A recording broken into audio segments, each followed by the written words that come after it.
여러분, 중국에 진출한 우리 기업들의 상황이 굉장히 좋지를 못합니다. 그야말로 차이나 늪이라고 이야기할 정도로 허우적거리고 있습니다. 늪에 빠져서. 그 단적인 지표가 말입니다. 여러분 이거 한번 보세요. 하나은행 중국 지점 대출 연체율입니다. 굉장히 높습니다. 3.01%입니다. 그야말로 대출 연체율이 3.01%라는 숫자는 여러분 공포를 몰고 오기에 충분합니다. 실제 말입니다.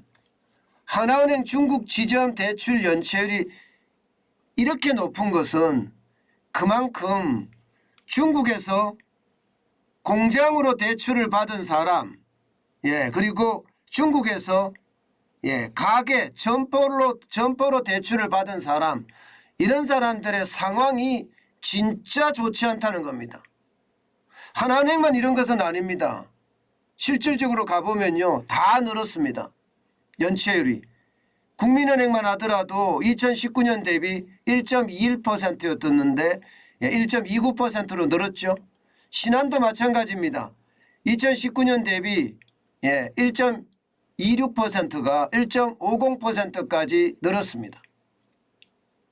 지금 말입니다. 지금 8월 말 현재 우리은행도 0.65%에서 1.04%까지 늘었고요. 하나은행은 1%에서 3.01%까지 늘었으니까 하나은행의 충격이 지금 제일 크다, 이렇게 이야기하고 있습니다. 하나은행은 좀 더 구체적으로 들어가면요, 실제 부도율이 그야말로 난리도 아닙니다. 지금 8월 말 기준으로 부도율이 2.03%입니다. 2.03%. 연체율이 3.01%인데 부도율은 이게 2.03%예요. 결국은요 거의 60%를 넘게 부도가 난다는 거죠. 연체 중에. 이게 2020년에 여러분 하나은행의 부도율은 0.13이었거든요. 2021년도 0.11이었습니다. 거기에 비교해 보면 말입니다. 2.03%라는 숫자는요, 여러분 1700%가 폭증한 수치입니다. 1700%가 폭증한 수치. 진짜 많이 나고 있죠. 이게 부도율이 말입니다. 3%가 넘어간다는 것은 실제 공장이 줄파산하고요, 상가가 줄보도가 난다는 얘기. 그만큼 지금 중국에 진출한 기업들 굉장히 어렵다는 이야기예요. 실제 말입니다. 코로나가 터지고 나서 중국은 제로 코로나 정책을 썼기 때문에 호텔이라든가 혹은 상가라든가 이것을 담보로 한 대출들은요, 그야말로 유동성 위기라고 이야기해야 되나요? 뭐 돈이 안 되니까. 아예 뭐 제로 코로나 정책은 그야말로 폐쇄입니다. 폐쇄. 봉쇄에 봉쇄. 완전히. 손님이 아예 없습니다. 그렇게 되니까 이게 최악으로 지금 가고 있는 거고, 이게 특히 지금 하나은행이 심각하다, 이렇게 이야기하고 있습니다. 여러분 지금 하나은행의 어떤 대출 연체율이나 또 부도율이 2.03이 된 것만 가지고 공장 상가가 줄보도 난다, 이렇게 얘기하는 것은 아닙니다. 좀 더 구체적으로 들어가 보겠습니다. 여러분 보시다시피 국내 은행의 중국 점포 고정 이하 여신 비율입니다. 쉽게 말하면 이거는 부도가 날 수밖에 없는 그런 상황이라는 거예요. 2017년에는 1.48이었거든요. 2018년에는 0.87이고요. 이게 점점 높아집니다. 2019년에 0.62, 2020년에도 0.6이었습니다. 그러더니 2021년 말에 0.84거든요. 아마 2022년에는 이거보다가 훨씬 높아지지 않을까, 일자도 크게 그리지 않을까, 그렇게 이야기하고 있는 게 현실입니다. 예, 실제 말입니다. 예, 지금 해외 점포에 대한 상황 심상치 않다 이런 얘기도 해요. 국민은행 같은 경우는요.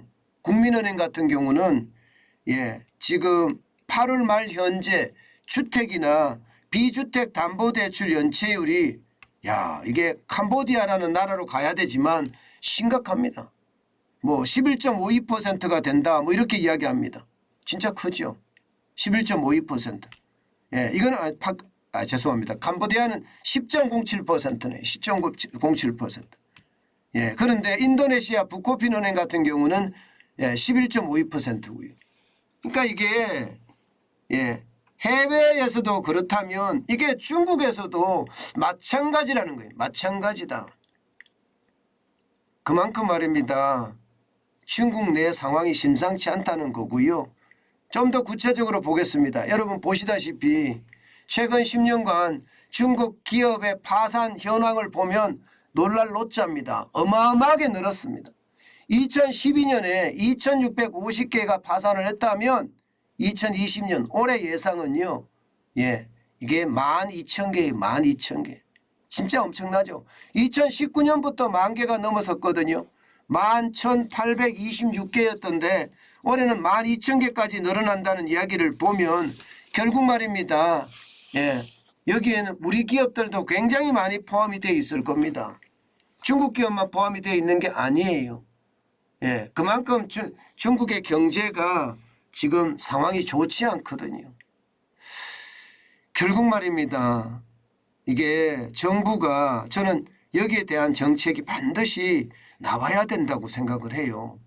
중국에 진출한 우리 기업들이 국내로 돌아올 수 있게끔 여건을 조성해 주든가 그렇지 않으면 그 기업들이 동남아나 혹은 이게 인도 쪽으로 갈 수 있게끔 상황을 만들어 주지 않는 한 이게 중국에 진출한 기업의 상황이 점점 어려워질 거예요.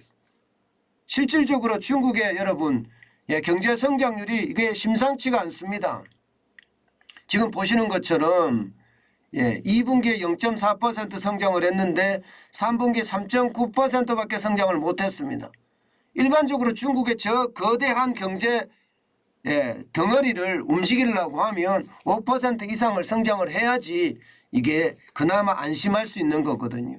3.9%라는 것은 여러분 결국 말입니다. 중국 전체 경제가 꼬꾸라지고 있다 이런 얘기가 되는 거고 중국 전체 경제가 꼬꾸라지니까 그 꼬꾸라지는 와중에 기업들은 그야말로 어마어마하게 무너지게 되고요.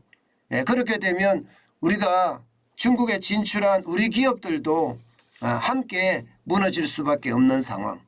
또 상가나 호텔이나 마찬가지로 우리 동포들이 운영하는 그런 자영업도 지금 최악의 상태가 된다.